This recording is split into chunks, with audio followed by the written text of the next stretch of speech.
How's it going, Jack Tackers, and welcome back to another video for you guys. Today I'm going to be continuing to review every single movie on my top 100 favorite films list. Today's movie is number 98 on the list, that being the 1986 sci-fi comedy Short Circuit. Right, so let's just get on into the review. So what was my personal history with this movie? Well, I remember seeing it when I was pretty young. My dad had it on DVD and it looked intriguing to me. So one day I checked it out and was kind of freaked out by it, not gonna lie. I don't know, something about the design of the robots and the cybernetic score really made me feel uneasy. Obviously, as a much older individual, I don't find the film creepy in the slightest. Well, okay, fine, the score still kind of creeps me out a little. It's just off-putting, I don't know. Though I never really knew this film was a comedy until years later, and a pretty funny one at that. So let's move on to the main part of this review, why I like this film.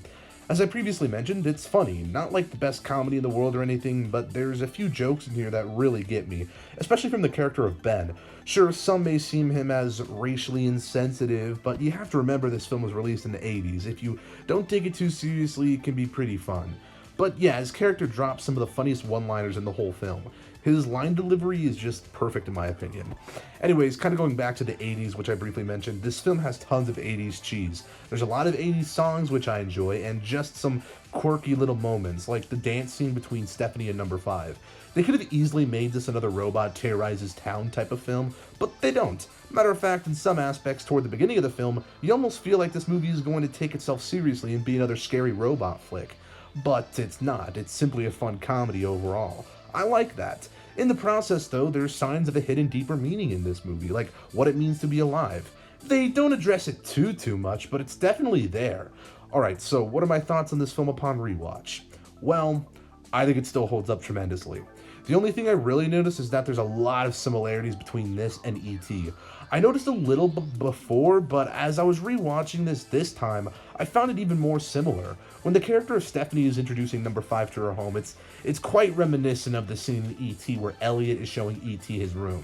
It's not that big of a deal though, because this movie I feel still has its own identity, and that's all that really matters. It stands on its own pretty damn well. While not being maybe as good as E.T., it's still a good movie all in all. One thing I feel the need to mention though is that I've actually never seen the sequel to this film. I really should get around to watching it though, because the end of this movie sets up a sequel pretty well. But yeah, if you've seen this film, what are your thoughts on it? If you haven't seen it, I highly suggest you go watch it. Don't expect too much from it, but it's pretty good overall. Anyways guys, if you like this video, make sure to give it a thumbs up. Subscribe if you're new, really helps me out. I'll see you guys in the next one. Peace. Boop.